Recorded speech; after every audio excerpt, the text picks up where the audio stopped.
the Overman Warrior Podcast.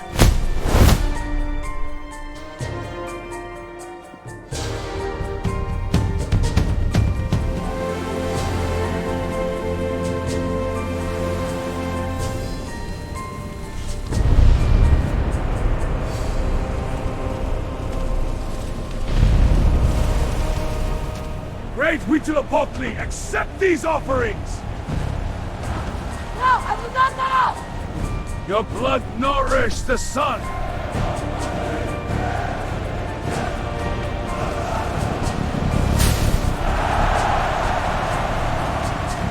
Estos son los trofeos de nuestros enemigos capturados. Los espíritus de los ancestros nos honran. Contemplen el poder de los Shuar. Hi, Rich Hoffman here. I love Easter. I love all the holidays. You know, I always talk about how previous cultures, for good or evil, previous cultures always build their cities and their civilizations on top of previous civilizations. And that's one of the reasons it's hard to go back and prove deep past assumptions that are passed down through literature with hard archaeological evidence. Well, the same thing happens in our holidays, like Easter. And a lot of people ask me, and I've explained it over this last Holy Week of 2026. I hear a lot of young people, a lot of people under 30, are looking at the mess that was given to them by previous generations that were totally led astray by secular society, and they don't like it. They don't like the world that's been given to them, and they are not drinking as much. Apparently, they are not as sexually driven, which is great, and they're interested in Christianity more than ever before. And it wasn't just because Charlie Kirk's assassination. There was plenty of people who are in that age group that are really off the rockers, people who didn't have strong parental guidance, and they fell away and are very angry. And the killing of Charlie Kirk was, a lashing out of that, and that's certainly a dangerous element. But Charlie Kirk, Turning Point USA, was coming about for a reason. Charlie Kirk was successful for a reason, because you had a whole generation of people that were listening to the message. And if you kill the messenger, then you only turned him into a deity, actually. And that's certainly been the case since Charlie Kirk was assassinated. And it's certainly not to put him on the same level as Christ, but it's a similar process. It's the narrative of Christian belief. And so when you study how did the Easter holiday come about, and why do we have Easter bunnies, and why do we have Easter eggs, and how does a bunny lay an egg, and then how does that tie into Christ? You go back and you find that there's a lot of rituals come out of Germany. Easter bunnies represent vitality, spring, part of the calendar reverence, the change in seasons where spring brings forth life. Bunnies tend to reproduce, so the bunny got associated with life in these Germanic cultures. And then, of course, Easter eggs. Eggs are a sign of rejuvenation. Other cultures, and they all sort of migrate together. And then we got to this idea of painting them because we wanted to put our impression onto the creation of life, which is the egg. The egg hatches, life comes out of it. You get a little chicken. Chicken brings food, but then we like to paint the eggs up to revere our imprint on that creation process. And then, of course, Easter was already around and it was a pagan holiday, when the Jews applied their bit to it, the Passover ceremonies, and they crucified Jesus in accordance with the holiday. And then, of course, as Christian tradition evolved over time, and this isn't talking about what you believe, this is talking about the invention by humans, the necessity of Christianity, as not a plot device rooted in religious narrative, but as a psychological mechanism to create a sustaining culture going forward. So Christianity was a necessity that had come from years and years of failed pagan cultures, where you get 200 or 300 years of Roman society worshiping all these planetary gods, Jupiter, Mars, Saturn,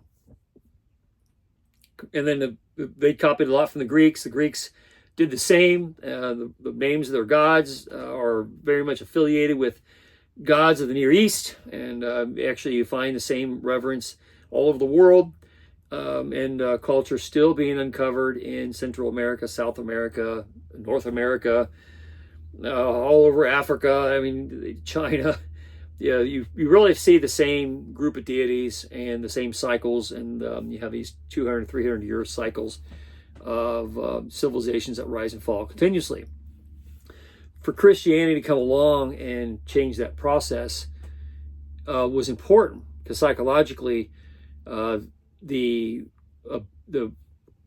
celebrating the crucifixion of Christ and the resurrection on Easter was a Christian build up on top of previous pagan cultures. So we celebrate them to this day as all one big thing, just like Christmas is the same kind of thing. The Christian element of it is the predominant message that withholds its nature for us to celebrate, and why Easter is such a wonderful holiday. So coming up on this current one in 2026, I've had to explain this story to many people over and over again. And the question is, why Christianity has brought so much death and destruction all over the world. It was because of Christianity that the indigenous people were slaughtered. It was because of indigenous people that the people of the Aztecs were killed, the Mayans were killed, slaughtered wholesale through these crusades all over the world. Countless bloodshed has been shed by the spread of Christianity. But then when you really peel back the layers, and as I explained to everybody, and I wrote it recently in my book, I'm talking about it a lot because it's on my mind, and I'm having to explain it to people who are pre-reading it.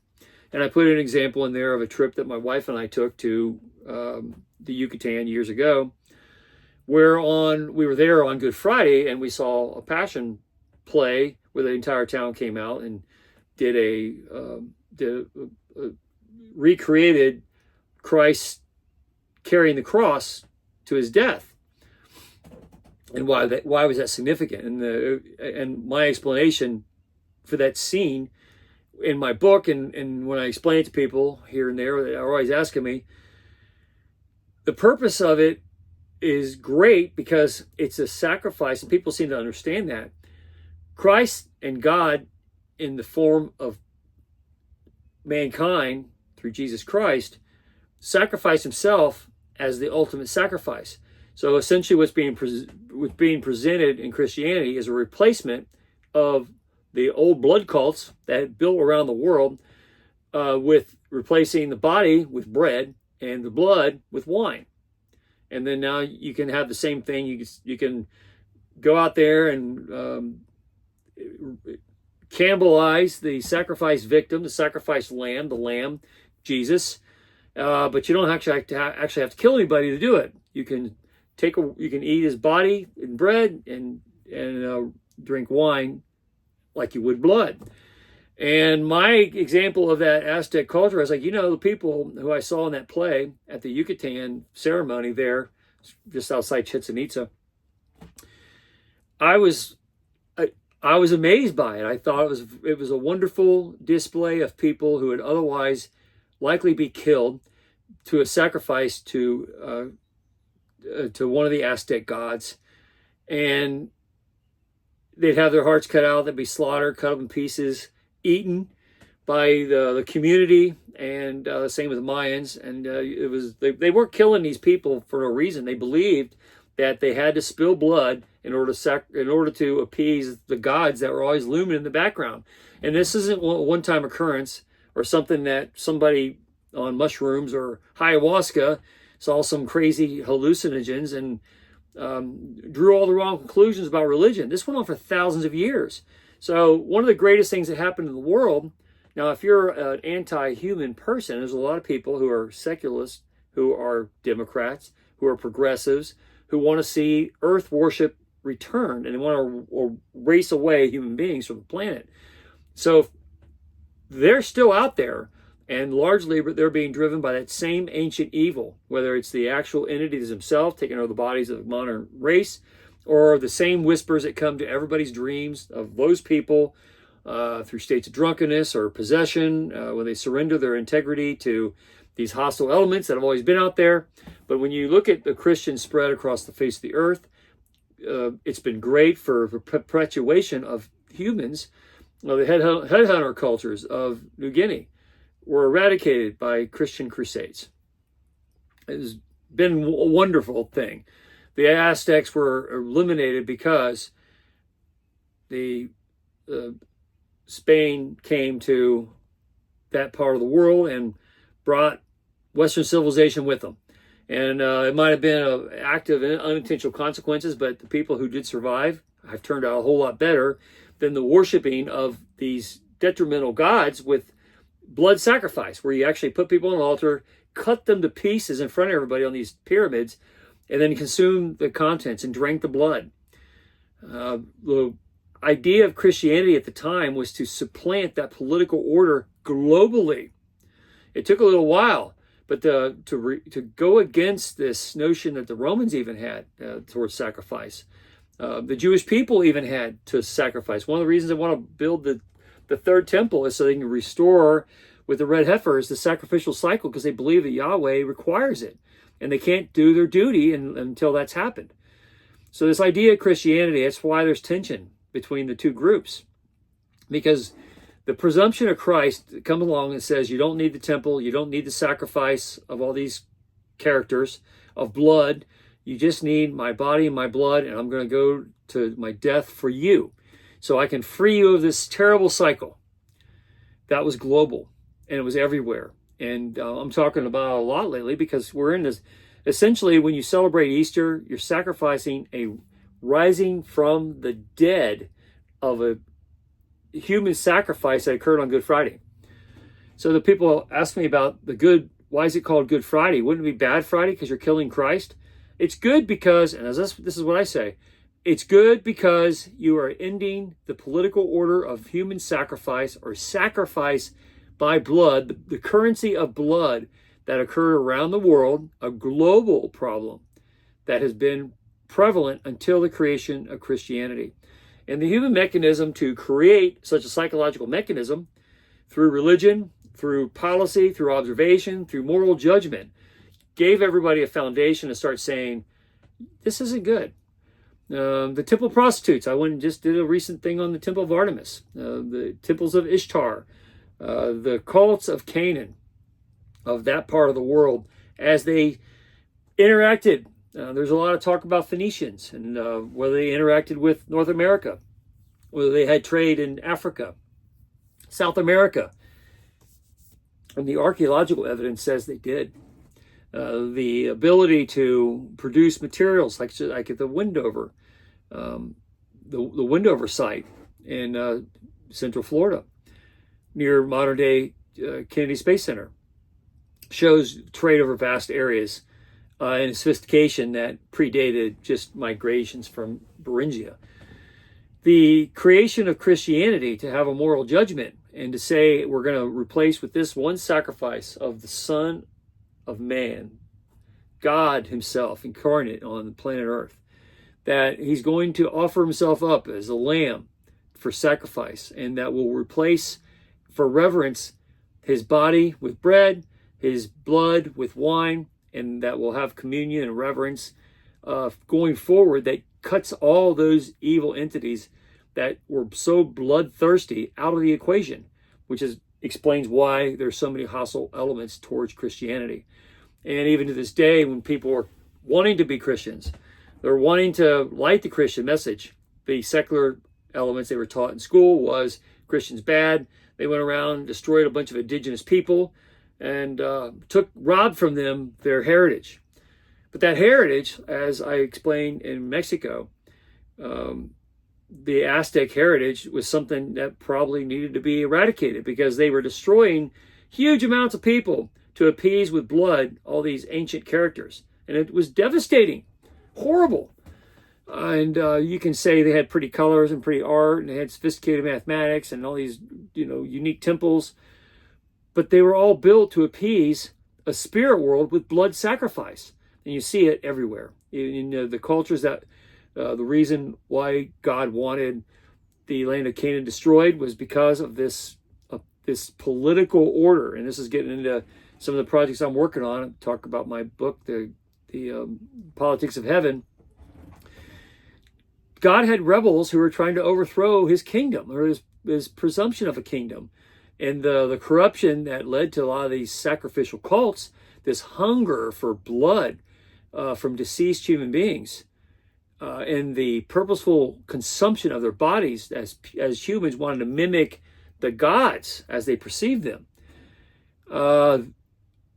God caused quite a stir by creating the mechanisms that Christianity evolved out of. And it happened out of the crucifixion of Christ. The sacrifice to end all sacrifices, as Christians proposed it. And in the subsequent years, it overthrew the Roman Empire.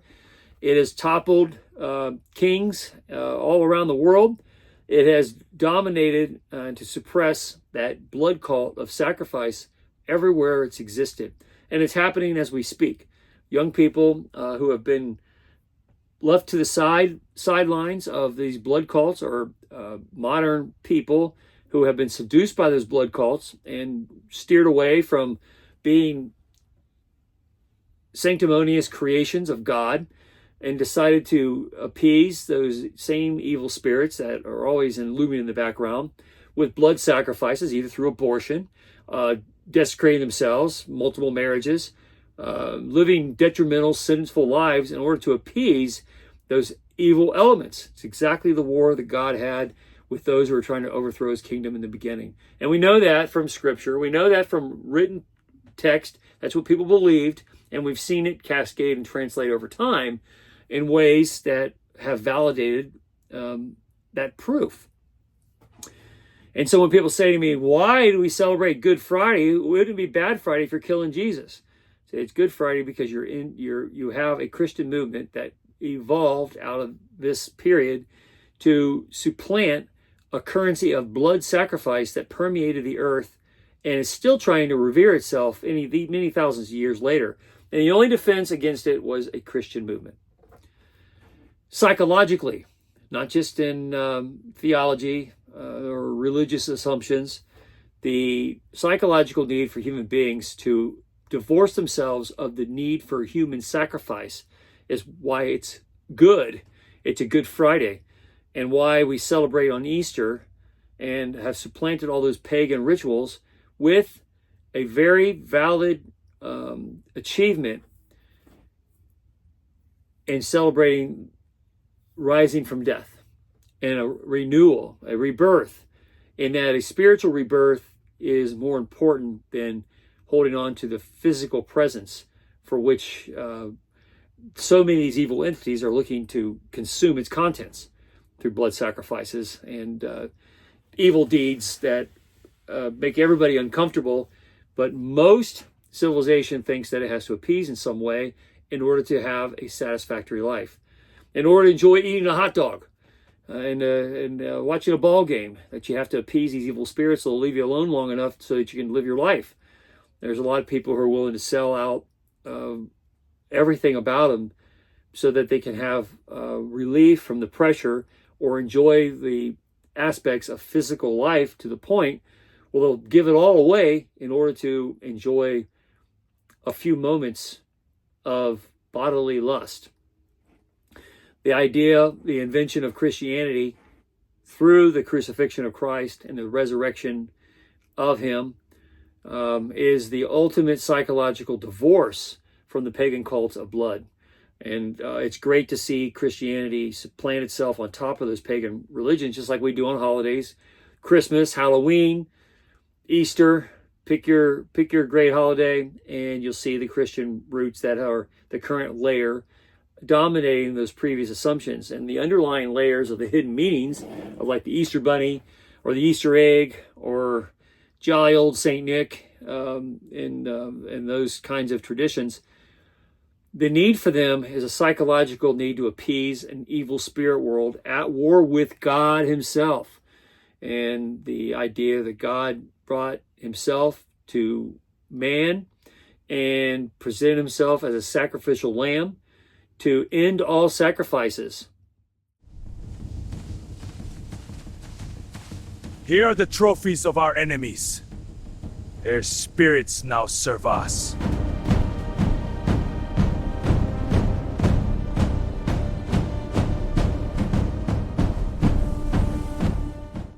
Oh, great Philippoth, accept this offering! Spirits of the Grove, Gaida! For the ancestors! In faith, let the flames rise! Us, it was every So those are just a few examples of what we're talking about with the transition and the impact that Christianity's had on the world in a very productive, beneficial way, and why a lot of people are much better off because of it. The world is a much better place, and as I tell all those young people who ask, why should I be a Christian when they've created so much harm and taken away so much land of the indigenous people who robbed those previous cultures of their essence?